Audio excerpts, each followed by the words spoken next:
A paz do Senhor, seja bem-vindo, seja bem-vinda a esta videoaula da Escola de Discípulos. Meu nome é Júlio Celestino, eu sou diácono na Assembleia de Deus de Maruípe, sou formado em Gestão de Segurança Privada, bacharel livre em Teologia pelo CETADB e uma pós-graduação, uma especialização em Teologia Pentecostal pela Faculdade Cristã de Curitiba. E neste vídeo, o propósito do Instituto Bíblico Arandu é ensinar, estudar aqui com os irmãos sobre o Ministério da Visitação Cristã. E o nosso livro base é o livro escrito pelo pastor Timóteo Ramos de Oliveira, chamado O Manual do Visitador Cristão, publicado pela CPAD. Que este vídeo seja uma bênção na sua vida. Vamos iniciar a nossa aula. Lição de número 1. O Ministério da Visitação Cristã. Aqui está como professor o pastor Natanael Nunes, que é o meu pastor. O nome dele está no documento porque ele foi quem ministrou essa primeira aula na igreja. O nosso texto base está em Atos dos Apóstolos, capítulo 20, do versículo 19 ao 21, que diz assim: Servia ao Senhor com toda a humildade e com lágrimas, sendo severamente provado pelas conspirações dos judeus. Vocês sabem que não deixei de pregar-lhes nada que fosse proveitoso, mas ensinei-lhes tudo publicamente e de casa em casa. Testifiquei tanto a judeus como a gregos, que eles precisam converter-se a Deus com arrependimento e fé em nosso Senhor Jesus. A versão que lemos é a Nova Versão Internacional, a NVI. Então, nosso texto base apresenta a defesa de Paulo, o início da defesa de Paulo, quando ele fala ali naquele momento que ele serviu ao Senhor com toda a humildade, com lágrimas, sendo severamente provado pelas conspirações dos judeus. Mas eu quero dar destaque no que Paulo diz a seguir. Vocês sabem que não deixei de pregar-lhes nada que fosse proveitoso. Ou seja, tudo que era proveitoso eu preguei. Vou destacar aqui proveitoso, mas ensinei-lhes tudo publicamente e de casa em casa. Perceba que Paulo ele colocou no mesmo nível a importância de uma pregação pública a uma pregação de casa em casa. Ele equiparou o culto público com o culto no lar. E este texto foi selecionado para demonstrar como é importante o ministério da visitação cristã. A visita nos lares é importantíssimo para a saúde da igreja e também para a pregação do evangelho e o crescimento do reino. Vamos para a nossa introdução. As Escrituras mostram que Deus realizou grandes obras por meio de visitas aos lares. Houve cura na casa de Pedro, ressurreição na casa da mulher sunamita e de Jairo, salvação na casa de Zaqueu e do carcereiro de Filipos, comunhão na casa de Marta e ensino nos lares dos primeiros cristãos. Esses exemplos demonstram que Deus pode transformar um simples lar em um lugar de bênção e salvação. Então aqui deixa eu destacar, esses exemplos demonstram que Deus pode transformar um simples lar em um lugar de bênção e salvação. É por isso que este ministério de visitação cristã é muito importante para a saúde da igreja. Vamos prosseguir aqui para o tópico de número 2, que tem por título Servindo ao Senhor com toda a humildade e com lágrimas, fazendo referência ao versículo 19 de Atos 20.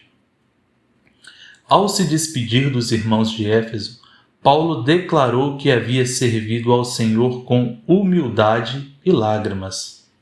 Na Bíblia, humildade é reconhecer quem Deus é e quem nós somos diante dele, servindo aos outros o quê? Sem orgulho, sem arrogância ou desejo de superioridade. Paulo ensinou que o servo humilde não busca apenas os seus próprios interesses, mas também se importa com a necessidade dos outros. Então veja que Paulo, apesar de ter sido um homem preparado para se tornar um rabino, um fariseu, ele servia ao Senhor com humildade e com lágrimas. E essa deve ser uma característica do visitador cristão.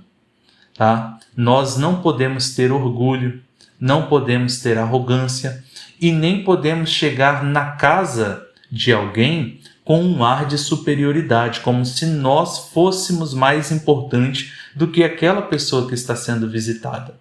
Tá? Então aqui no nosso segundo parágrafo diz: por isso a humildade é essencial ao visitador cristão. Deixa eu destacar aqui, ó. A humildade é essencial ao visitador cristão.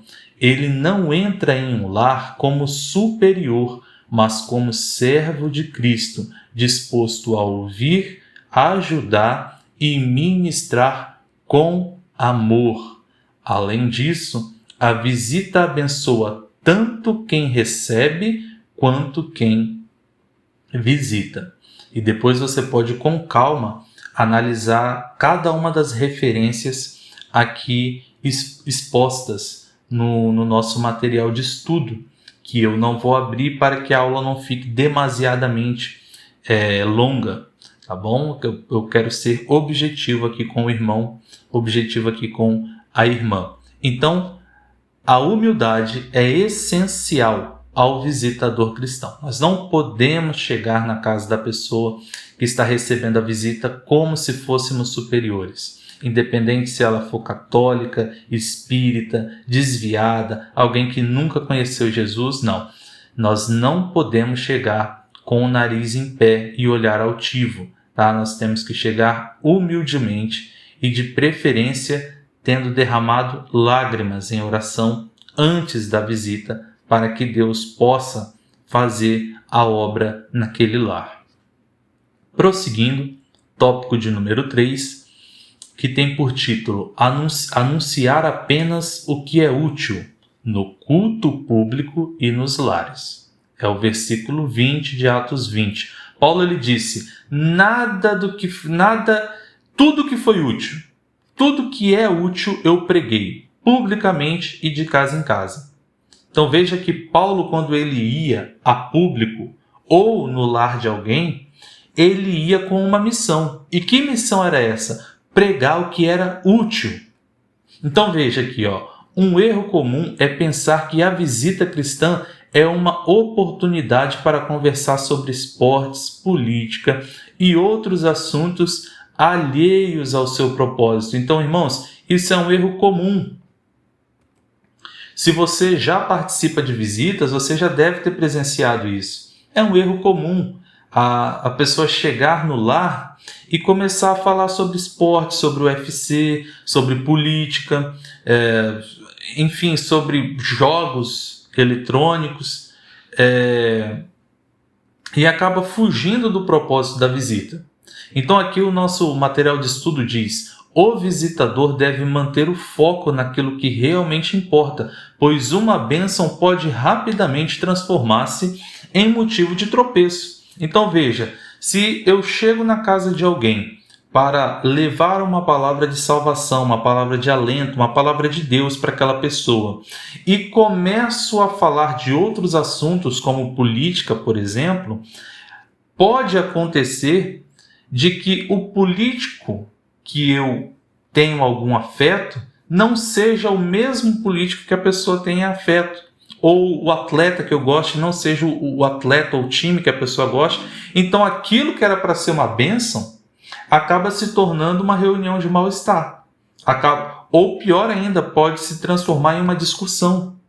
Então, o foco da visita é abençoar. O foco da visita é levar esperança e a palavra de Deus para aquele lar. Então, nós não podemos, em hipótese alguma, conversar e falar sobre outras coisas num momento solene como este. Prosseguindo. A visita cristã tem 3 objetivos básicos. Olha, veja aqui, 3 objetivos básicos. Deixa eu destacar aqui. O primeiro objetivo da visita é cuidar do rebanho. O segundo objetivo da visita é fortalecê-lo espiritualmente, conforme descrito em 1 Tessalonicenses capítulo 5, verso 11. E o terceiro objetivo da visita é demonstrar o amor de Cristo, conforme está descrito em Mateus capítulo 25, versículo 36. Por isso, nada deve ocupar, olha aqui, nada deve ocupar o lugar da mensagem da salvação. Nada deve ocupar o lugar da mensagem da salvação. Seja esporte, seja política, seja as mulheres falar de maquiagem, seja o que for. O objetivo da visita é a salvação. Em Atos 20 e 20, Paulo destaca a importância do ministério realizado de casa em casa. Da mesma forma, Jesus ensinou que negligenciar os necessitados é uma falta grave. Isso está descrito em Mateus 25, 43. Portanto, toda visita deve ter o propósito, olha só, em toda visita deve ter o propósito de edificar, consolar e aproximar as pessoas de Deus. Está aqui o propósito da visita: edificar, consolar e aproximar as pessoas de Deus. Então, não deixe que outros assuntos, conversa paralela, coisas que estão fora do propósito da visita da igreja, no lar de quem necessita, não permita que fuja desse propósito. Amém? Vamos prosseguindo aqui para o nosso quarto tópico, que tem por nome tem por título Testificando a judeus e gregos. É o verso 21 de Atos 20. O nosso primeiro parágrafo diz assim: a porta da graça está aberta para todos, judeus e gregos, pois o desejo do Senhor é que todos sejam salvos, conforme está descrito em 1 Timóteo capítulo 2, do versículo 3 a 4. Entretanto, para que isso se concretize na vida de uma pessoa, o arrependimento com Deus e a fé em Jesus Cristo são indispensáveis.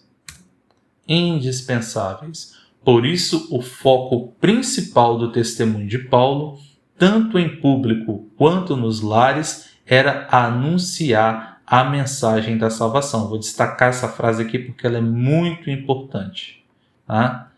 O propósito, o foco principal do testemunho de Paulo, tanto em público quanto nos lares, era anunciar a mensagem da salvação. Então, para que você está fazendo a visita? Para que você está fazendo a assistência? Se a pessoa já é crente, amém? Então é para edificar, consolar, prestar assistência. Mas se a pessoa não é crente, se a pessoa é desviada, se a pessoa ainda não conhece a Cristo, o foco principal é anunciar a mensagem da salvação. E nós não podemos nos desviar desse foco. Prosseguindo, Paulo estava preparado para ministrar diante dos mestres da lei, nas sinagogas e também diante dos filósofos, como ocorreu no Areópago. Isso está descrito em Atos, capítulo 17, do versículo 22 ao 31. Então veja que Paulo ele era um erudito, ele era um homem preparado para ministrar a palavra tanto a judeus quanto a gregos. Pedro, por sua vez, diz aqui o nosso material de estudo, não possuía, Pedro não possuía a mesma formação intelectual, chegando a afirmar em uma de suas cartas que Paulo escrevia coisas difíceis de entender. Olha aqui, Isso está registrado na segunda carta de Pedro, no capítulo 3, do verso 15 ao 16. Então aqui, perceba, nós estamos falando de duas pessoas com a mesma fé, mas de características diferentes. Paulo era um erudito, Pedro era um pescador. Eram duas pessoas totalmente diferentes. E o nosso texto diz aqui: contudo, embora Paulo tenha sido grandemente usado por Deus, a Bíblia não registra que tenha alcançado cerca de 5.000 pessoas em uma única pregação, como ocorreu com Pedro, em Atos capítulo 4, versículo 4. Então veja que, mesmo Pedro não sendo um erudito, um doutor da lei como Paulo, Deus o usou como ferramenta para alcançar 5.000 almas em uma única pregação, como está descrito em Atos dos Apóstolos capítulo 4, no versículo 4. E o que isso nos ensina? Nosso material nos diz aqui, isso nos ensina que Deus usa cada servo conforme a tua vontade, e que todos os dons, talentos e habilidades podem ser instrumentos valiosos em suas mãos. O que o nosso material está querendo nos ensinar aqui? Ele está expressando a ideia de que muitas pessoas deixam de participar do ministério da visitação por timidez, por se sentir inibido, por não saber falar, por não ser preparado, por não ter estudado teologia, por não falar direito, por não ler a Bíblia, não conseguir ler a Bíblia direito, ali uma questão de alfabetização. Mas a verdade é que aquele que chama também capacita. Então Deus, em sua obra, ele usa tanto os doutores como aqueles que não receberam uma educação formal, certo? Então, o chamado para essa assistência é para toda a igreja. Então, aqui no finalzinho é dito: o Senhor pode alcançar muitas vidas por meio de você, independentemente de suas capacidades. Independentemente de suas capacidades. Então, finalizamos esse estudo dizendo que aquele que chama também capacita. E se você está iniciando o seu ministério de visitação agora, se você está procurando se aprimorar, procurando melhorar para servir melhor ao Senhor, saiba que Deus vai te usar com os dons, talentos e capacidades que você tem, e se necessário for, Ele aplicará muito mais do que aquilo que você já tem em suas mãos. Amém? Então essa foi a lição de número 1, o Ministério da Visitação Cristã. Se você gostou do vídeo, curta, compartilhe, comente, porque isso vai nos ajudar muito na divulgação do YouTube. Também, se você estiver interessado nesse estudo que está aqui na tela, na descrição do vídeo vou deixar o link para você baixar. Ali estará uma pasta com todas as aulas que foi ministrada, as que foram ministradas acerca do Ministério da Visitação Cristã. E também peço que você me siga no Instagram, tá? É Júlio Celestino _oficial. Júlio Celestino _oficial, porque em breve eu estarei divulgando, eu estarei lançando o Instituto Bíblico Arandu, que nós iremos passar a disponibilizar para os irmãos cursos profundos e acessíveis para aqueles que amam e querem aprender mais e mais da palavra de Deus. Então, que Deus te abençoe, que essa aula tenha sido uma bênção na sua vida e que o seu ministério de visitação cristã seja uma bênção nas mãos de Deus. Que Deus abençoe e o meu muito obrigado.